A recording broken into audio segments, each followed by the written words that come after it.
ജിമ്മിൽ ഒറ്റയ്ക്ക് പോകുന്ന ആളുകൾക്കും ഭക്ഷണം കഴിക്കാൻ ഒറ്റയ്ക്ക് പോകുന്ന ആളുകൾക്കും ലൈഫിൽ പല കാര്യങ്ങളും ചെയ്യാൻ പറ്റുന്നതാണ് പൊതുവെ പറയാറ്. നമുക്ക് പലതിനും കൂടെ ഒരാൾ വേണം. ഭക്ഷണം കഴിക്കാൻ, അല്ലെങ്കിൽ ഒന്ന് പുറത്തേക്ക് പോകാൻ, ജിമ്മിൽ പോകാൻ, പല കാര്യങ്ങൾക്ക് നമ്മുടെ കൂടെ ഒരാൾ വേണം.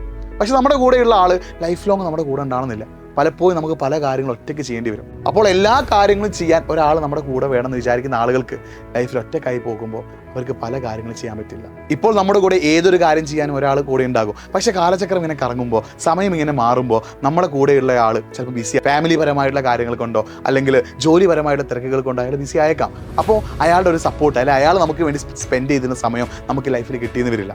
അപ്പോൾ ആ സമയത്ത് നമ്മൾ ഒറ്റയ്ക്കായി പോകും. അതുകൊണ്ടാണ് ഞാൻ പറയുന്നത്, നമ്മൾ ഒറ്റയ്ക്ക് കാര്യങ്ങൾ ചെയ്ത് ശീലിക്കണം. നമ്മുടെ കൂടെ ആളുകളൊക്കെ വേണം, ശരി തന്നെ. പക്ഷേ നമ്മുടെ കൂടെ ഇപ്പോഴുള്ള ആളുകൾ ലൈഫ് ലോങ് നമ്മുടെ കൂടെ ഉണ്ടാകുമെന്ന് വാശി പിടിക്കരുത്.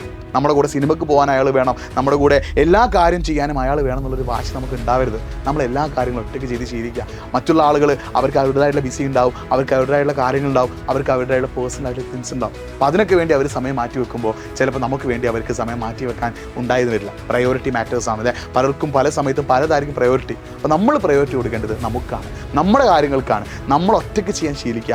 നമുക്ക് പ്രയോറിറ്റി കൊടുത്തിട്ട് നമുക്ക് വേണ്ട കാര്യങ്ങൾ നമ്മൾ ഒറ്റയ്ക്ക് ചെയ്യാൻ ശീലിക്കുകയാണെങ്കിൽ നമുക്ക് ലൈഫിൽ പലതും ചെയ്യാൻ പറ്റും. ആ രീതിയിലേക്ക് മാറും.